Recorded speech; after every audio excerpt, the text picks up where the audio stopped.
Claramente en los evangelios, mis hermanos, cuando estudiamos la palabra, uno de los elementos más claros de las invitaciones bíblicas a la salvación es la demanda del arrepentimiento. Si usted toma el Nuevo Testamento y lo lee tal cual, se va a presenciar y va a ver y va a conducir que el arrepentimiento es un factor esencial en una presentación del evangelio. Cuando predicamos, cuando evangelizamos, debemos de llevar a esa persona al arrepentimiento mediante la palabra del Señor.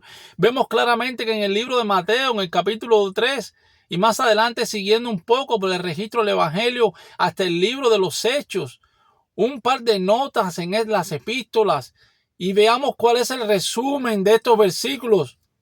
Claramente lo podemos ver en el libro de Mateo capítulo 3. Se nos presenta el primer evangelista del Nuevo Testamento, ningún otro como Juan el Bautista. Mateo capítulo 3, versículo 1, versículo 2.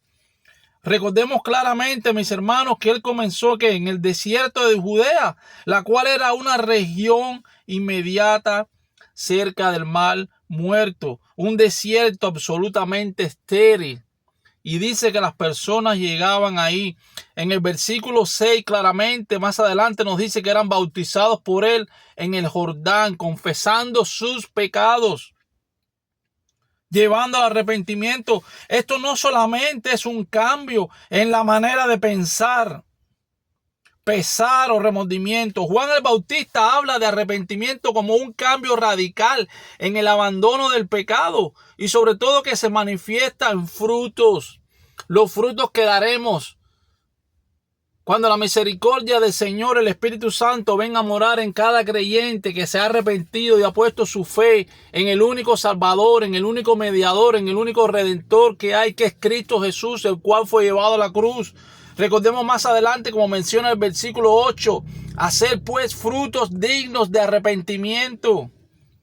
El primer sermón de Jesús comenzó con la misma orden imperativa. Si lo vemos claramente en el capítulo 4 de este mismo libro de Mateo, en su versículo 7, cuando Jesús dijo, escrito está también, no tentarás al Señor tu Dios.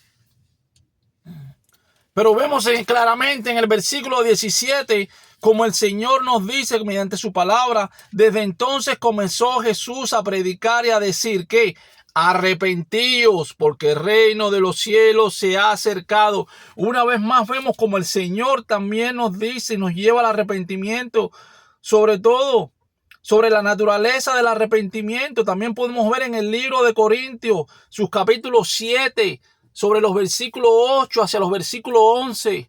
Y ahí es donde presentamos el evangelio, ahí es donde predicamos la palabra del Señor para traer arrepentimiento a aquella persona que escucha, para que sus ojos sean abiertos, para que sus oídos sean abiertos y la venda sea quitada de sus ojos, mis hermanos, para que ellos puedan contemplar el reino del Señor, para que puedan tener más conocimiento de lo espiritual.